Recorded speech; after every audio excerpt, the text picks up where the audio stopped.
Olá, meu nome é Kathleen Russo, sou aluna do quarto ano do curso de Medicina da Unicesumar, na unidade de Maringá, modalidade presencial, e hoje vou apresentar um trabalho intitulado Fatores Epidemiológicos Associados à Incidência de Atresia de Esôfago no Sul do Brasil, que está sendo desenvolvido por mim e pelo discente Gustavo Flacon Shigihara, sob orientação das professoras doutora Renata Cespede Maza de Oliveira e professora doutora Karina Miura da Costa. A atresia de esôfago consiste em uma anomalia congênita caracterizada pela descontinuidade desse órgão, resultante da separação inadequada do intestino anterior primitivo em traqueia e esôfago entre a quarta e quinta semana de gestação.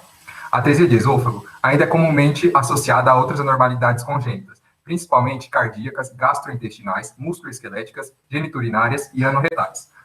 Quanto à sua epidemiologia, é uma anomalia relativamente comum, com incidência de 1 para 2.500 a 4.500 nascimentos, com discreta prevalência em brancos e no sexo masculino, e é a condição congênita que mais acomete esse órgão. A sua classificação pode ser feita pelo modelo de Gross, que classifica a atresia de esôfago pela presença ou não de fístula gastroesofágica e sua localização, conforme demonstrado na figura. Os objetivos do trabalho foram compreensão dos fatores epidemiológicos associados à incidência de atresia de esôfago, manejo clínico perinatal dos pacientes e a ausência de estudos semelhantes no sul do Brasil. Quanto aos materiais e métodos, foi realizado um estudo retrospectivo epidemiológico do tipo transversal por meio da coleta de dados da base DataSUS e SINASC, analisando variáveis maternas e do recém-nascido. A estatística descritiva foi usada para analisar as variáveis quantitativas e para verificar possíveis associações. O teste exato de Fisher foi usado para variáveis categóricas, com correção de Bonferroni para comparações múltiplas. Entre janeiro de 2009 e dezembro de 2019, 202 recém-nascidos da região sul do Brasil foram diagnosticados com atresia de esôfago, de acordo com dados do SINASC. Nesse período, foram analisados 4.245.556 nascidos vivos, sendo a distribuição da incidência com 82 casos no Paraná, 49 em Santa Catarina e 71 no Rio Grande do Sul. A incidência do período foi de 4,74 para 100.000 nascidos vivos, e a distribuição de casos por ano pode ser observada no gráfico 1. Uma das possíveis explicações para a diferença relatada na literatura seria pelas diferentes etnias presentes na população latino-americana, que se mostrou inferior em estudo comparativo com a incidência da atresia de esôfago em países europeus e norte-americanos.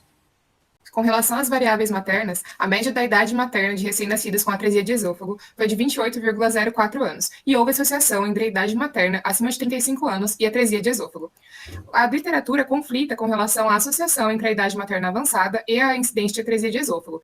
A maior parte das gestações do período estudado foi única, e houve associação entre gravidez múltipla e atresia de esôfago. A relação entre gestação gemelar e atresia de esôfago é descrita na literatura. Quanto à idade gestacional, houve associação entre parto prematuro e atresia de esôfago, acarretando em uma maior incidência dessa condição. Com relação à via de parto, a preferencial foi cesárea, e houve associação entre essa via de parto e a atresia de esôfago. Os autores relacionam a atresia de esôfago a uma maior taxa de parto cesárea, o que corrobora com os dados encontrados nesse estudo. Outra justificativa para tal fato é que a prevalência dessa via de parto no presente estudo seria que o Brasil possui uma elevada taxa de partos cesáreos, que se perpetua em mais da metade dos nascimentos no país. É importante salientar que a indicação da cesariana é obstétrica e não está relacionada à presença ou não de atresia de esôfago. Com relação às variáveis do recém-nascido, em relação à cor, a literatura relaciona uma maior predominância na cor branca, e também correspondeu aos dados encontrados no nosso estudo, com prevalência de 83,16%, apesar de não termos encontrado associação entre raça e atresia de esôfago. A atresia de esôfago também é descrita como mais prevalente em meninos, mas não houve associação entre sexo e presença de atresia de esôfago no presente estudo. A média de peso ao nascimento para portadores de atresia de esôfago foi de 2.453,95 gramas, e houve associação entre peso e atresia de esôfago. Um estudo evidenciou que portadores de atresia de esôfago apresentam cerca de 500 a 1.000 gramas a menos comparado aos não portadores na mesma semana da idade gestacional. Existe uma hipótese que portadores de atresias proximais, como é o caso da atresia de esôfago, possuem alterações na absorção das proteínas presentes no líquido amniótico, que são importantes para o desenvolvimento durante o período gestacional.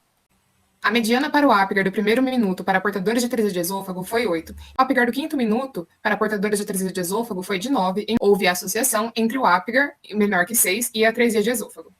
O presente estudo apresentou algumas limitações por se tratar de uma coleta de dados secundários. As variáveis analisadas dependeram da inclusão adequada dos dados no SINASC, base de dados utilizadas para a pesquisa.